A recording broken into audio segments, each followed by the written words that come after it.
Olha, e você que não, né, fez a sua declaração de imposto de renda de 2018, como é que faz agora? Faz muito tempo que a Receita Federal não dá mais colher de chá. Chegou dia 30 de abril, fecha, e aí você não declarou, perdeu o prazo, vai poder declarar? Vai, com multa, né? Vamos conversar aqui com o Silvio Ribeiro, que é o presidente do Sindicato Litoral, exatamente para ele falar sobre esse assunto conosco. Silvio, boa tarde. Boa tarde, Elias, e a todos os ouvintes da Menina FM. Realmente o prazo se encerrou lá no dia 30, né? E aqueles contribuintes que deixaram de entregar, que estavam obrigados à entrega da declaração de imposto de renda, têm multa, né? A multa mínima aí é de R$165, né? E vai ser cobrado no ato da entrega da declaração de imposto de renda, né? Para aqueles que tinham imposto a pagar, a multa é 1% do valor do imposto devido. Então, para alguns casos, aí a multa pode ser pesada, mas no mínimo de R$165, né?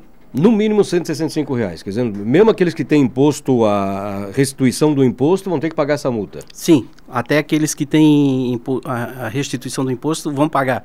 E aí a multa pode ser compensada lá no imposto, na restituição, ou se o contribuinte quiser adiantar a restituição do imposto de renda, ele entrega a declaração, vai receber a multa, paga essa multa e assim ele livra a declaração e ele pode receber dentro do prazo, né? Senão vai ter que começar a discutir essa multa. Agora, esse ano, pelo que a gente viu, superou a expectativa da própria Receita em termos de declarações, né, no prazo.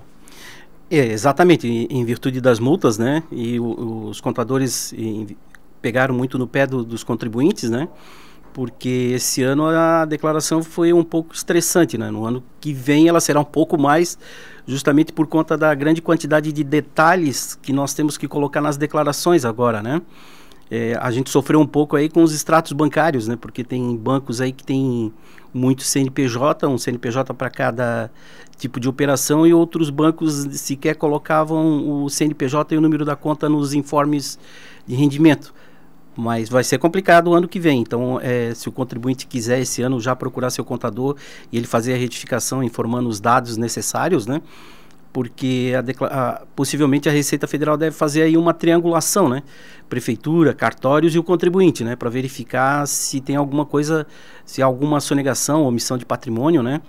Por isso a gente sempre orienta o contribuinte que mesmo que ele tenha adquirido um imóvel, um carro e isso esteja em contrato, que ele faça a informação para a Receita Federal e depois ele resolve a parte legal, mas ele tem que informar que ele tem o patrimônio, né? Perfeito, se deixou de informar, agora hoje em dia não tem mais como embromar muito não, né? Não, hoje a tecnologia é muito terrível, né? Tá pegando no pé todo mundo, não tem jeito. Pois é, hoje em dia o simples fato de você ir num cartório fazer um reconhecimento aí de firma da compra e venda de um imóvel em que participa aí um corretor, o próprio cartório pode fazer essa denúncia, né? De que há uma possível sonegação quando o corretor de imóvel se omite no contrato, né? E isso a gente vê muito e vê muito sofrimento aí das vezes do contribuinte, né? Na questão, porque ele pode descontar aí a comissão, né? Do valor do imposto ali na questão do ganho de capital, né? O próprio cartório já pode fazer isso, essa denúncia, então quer dizer, não dá mais para se omitir de nada, de nenhuma aquisição. De bens, qualquer bem tem que declarar, né? Qualquer bem tem que declarar, bens ou direitos, né? A questão dos saldos em bancos, né? Que é outra coisa que às vezes o pessoal esquece, né? É outra coisa que o pessoal esquece. Na realidade, esse ano nós tivemos uma preocupação muito grande e ali no final da entrega das declarações de imposto de renda, a gente teve uma denúncia que para mim é muito grave, né? Eu, enquanto presidente do Sindicato dos Contabilistas, de vez em quando a gente recebe essas denúncias, né?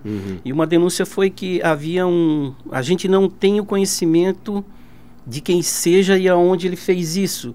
Ocorre que possivelmente há um funcionário da prefeitura que estava procurando algumas creches e algumas professoras para fazer a entrega da declaração de imposto de renda. Até aí não há problema. O único problema é que se ele causar um problema para essas professoras, para esses funcionários públicos, eles não têm como buscar muito tecnicamente a reparação do dano, né? Tem, mas não tem muito. Não há como nós punirmos ele, né? Porque ele não era contador. Ocorre que ele estava orientando que alguns professores colocassem irmãos que não declaram imposto de renda, pais, como dependentes, amigos como dependentes. E isso é uma fraude, né? Se a Receita Federal se tocar, ela pega ele pelo IP da máquina dele. Ah, Claro, entendeu? Não tem como fugir também. Exatamente, e isso a gente já divulgou e vai também divulgar isso para a Receita Federal, mas infelizmente nós não temos como provar quem é e quem foram as declarações que foram feitas, né? A gente só deixa dica aí para essas professoras aí, esse funcionário público que se utilizou desse subterfúgio, que ele corra e faça a retificação da declaração para que ele não tenha problema civil e criminal, né? Porque sonegação de impostos federais dá processo na Polícia Federal, né? Prefeitura do Balneário? Prefeitura daqui da região. O contador pediu, não tinha, ele perdeu uma declaração e ele perguntou por que ele estava perdendo essa declaração. E ele informou, o contribuinte informou esse contador que ele estava perdendo porque o contador hoje não é mais um vetor de sonegação, esse é o problema, né? Então o contribuinte alguns têm corrido, têm fugido dos contadores porque o contador está cada vez mais respondendo civil e criminalmente com o seu patrimônio, né? O contador se negou a fazer esse tipo de jogada e ela procurou uma pessoa e aí depois ela comentou que tinha saído porque tinha alguém fazendo esse tipo de trabalho, né? E na realidade é uma fraude muito grande, né? Se você faz a declaração com o contador e ele errou, mais do que rapidamente ele vai responder, ele vai pagar essa multa e o contador ele tem que ter um seguro de responsabilidade civil, né? Isso a gente disponibiliza lá pelo próprio sindicato, né? As seguradoras, e quem não tem seguro vai pagar do próprio bolso, né?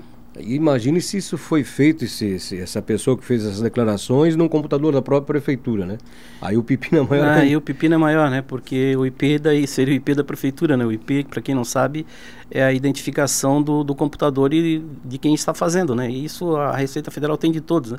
Se ela fizer um filtro lá, né? Fizer um filtro, ela pega tudo e pega o computador, chega na frente dele sem ele esperar. Perfeito. Tá aí, esclarecimentos que traz para nós aqui no programa o presidente do Sindiconte Litoral, o Silvio Ribeiro. Obrigado, Silvio, pela presença conosco aqui, trazendo essas informações e, inclusive, esse alerta, essa denúncia aí, tá, Silvio? Obrigado, Elias. Só falando que a retificação das declarações de imposto de renda, o contribuinte tem 5 anos para fazer, né? Desde que ele não seja notificado pela Receita Federal. A partir da notificação, a Receita bloqueia o reenvio da declaração. E aí ele tem que fazer administrativamente a retificação dessa declaração e possivelmente deve levar alguma multa por isso, né?